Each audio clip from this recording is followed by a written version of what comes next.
Hi, all. Ron here from Military Images Magazine. The holiday season is upon us. It's always a time to pause and reflect on the year, and it's been a great one for Military Images Magazine.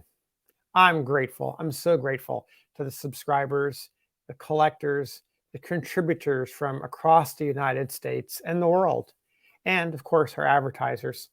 All of you make Military Images Magazine possible. We've published so much this year, so many stories. We've touched personal stories, stories of images, the depth and the breadth of what Civil War portrait photography is all about. I want to take a moment here to highlight just some of the stories to give you a sense of what we covered this year. So if you're ready, let's go. Dom Serrano profiled the combative, competitive, and brilliant Confederate photographer Charles Ricard Reese of Richmond, Virginia. A previously unpublished portrait of Matthew Brady from Doug York's collection. The Met's Jeff Rosenheim shared his thoughts about illustrations of camp life, Matthew Brady's much overlooked early war Civil War series. We saw an outstanding collection, stunning portraits of Mississippians from Matt Oswalt's collection. We saw portraits from the collections of Alan Sebula, Randy Beck, Terry Orr, Henry Pomerantz, and many others. Together, they told the story of the state of Illinois and its contributions during the war years. Austin Sundstrom introduced the main gallery.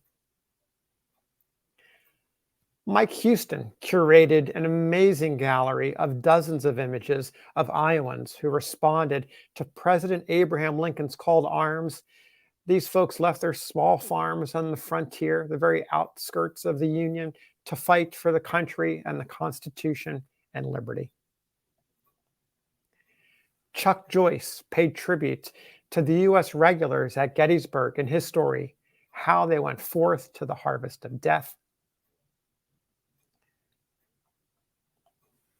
Mike Werner's image of two patriotic women led to the research that founded a story about Susan B. Anthony, Elizabeth Cady Stanton, and their 1863 founding of the Women's National Loyal League. Paul Denver shared the image and sword of Ira Beddoe, who showed his courage at Shiloh with his comrades in the 11th Illinois Infantry. Kurt Luther's Photo Sleuth series took us back in time to resolve an ID on a Union officer who lost his life 50 years after the war trying to put out a fire in the New York State Capitol that destroyed irreplaceable Civil War artifacts. Adam Fleischer's Beyond the Backdrop columns uncovered new information, including the house near the Susquehanna backdrop. Fred Gady examined ponchos and waterproof blankets during the Civil War in his Material Culture column. Ron Field wowed us with the origin story of the Zouaves in America. Laura Elliott told the story of two prisoner of war captains, one from Georgia and another from Iowa, and how they came to be exchanged.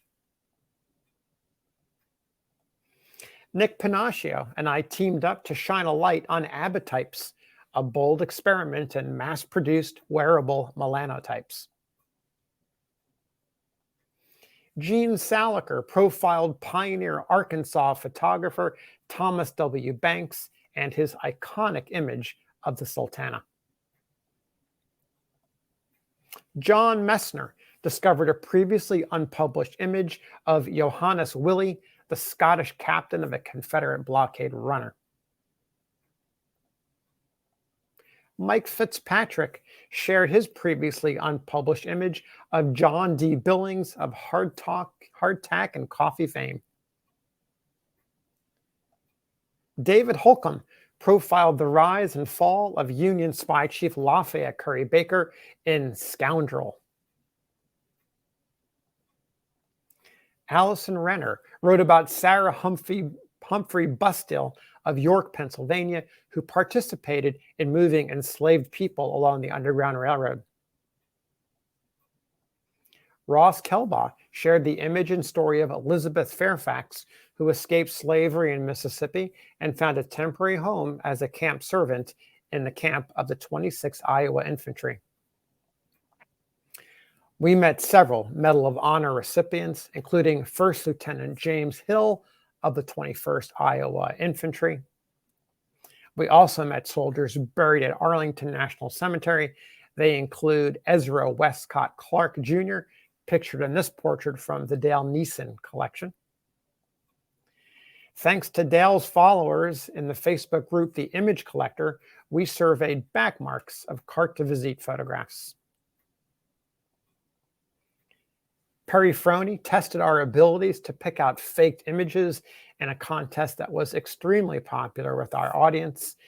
Winners, by the way, of that contest received a copy of Gettysburg Faces, Portraits and Personal Accounts, a book of 100 images curated from past issues of Military Images magazine.